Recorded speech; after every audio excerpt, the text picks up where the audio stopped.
Seamus is our fifth child. Toward the end of my pregnancy with him, my husband was offered a job that would move us from Augusta, Georgia, all the way up to Maryland. After years of being in the military, my husband separated from the Army and started contracting, and we were in Augusta for 6 years, which was the longest we'd lived anywhere since we got married, and we had really begun to feel settled.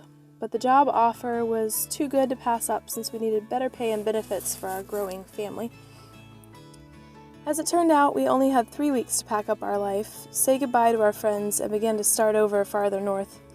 To say that the move was difficult on us would be a dramatic understatement. Nevertheless, we did our best to figure out our new surroundings, and in the meantime, my pregnancy progressed. At 37 weeks, for some reason, the baby boy was still breech. The doctors blamed it on him being the fifth, but they performed an external version and were able to turn him head down. They were satisfied, but I was still concerned because it seemed to me that he was still flipping all over the place. I also had grown very worried about the fact that I could feel him move, but never feel a real powerful kick. It just didn't feel right, and I was convinced there was something wrong. When I went to be induced at 39 weeks, sure enough, he was no longer head down. They said he was now sideways and they'd have to do a C-section. At that point, I was just relieved because I wanted him out and safe. When they finally did their C-section, he came out very quiet. He burst out crying for a split second and then silence. They whisked him away to try to get him breathing, and that is when they noticed his disproportionate legs. They didn't know yet what type of skeletal dysplasia it was, but they knew that it was one.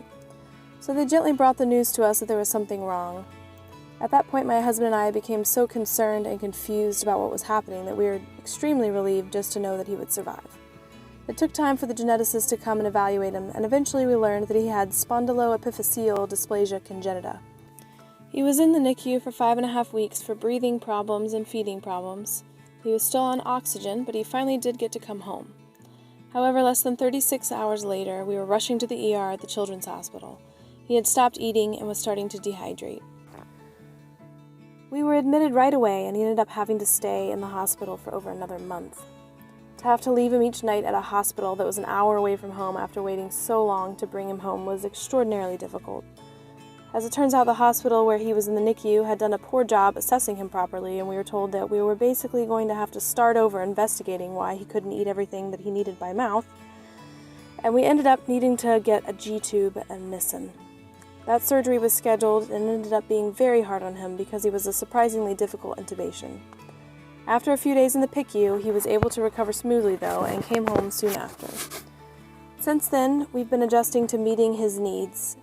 He was able to come off of oxygen a few weeks after coming home, which was encouraging, but after getting sick in the cold and flu season, he's back on oxygen again.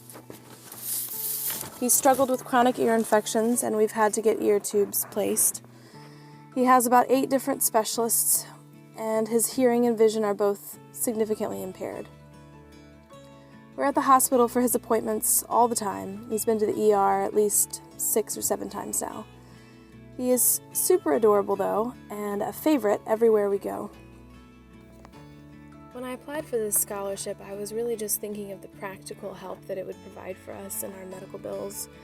But after receiving it, I realized that what it really does for us in addition to that is it gives us the support that we are really missing out on, living in a new place without as many friends and without our family, and also living this medical life that we never expected. It's very isolating and very difficult, and to be reached out to and given that kind of emotional support means a lot to us at a very difficult time in our lives. So we really appreciate this. Thank you.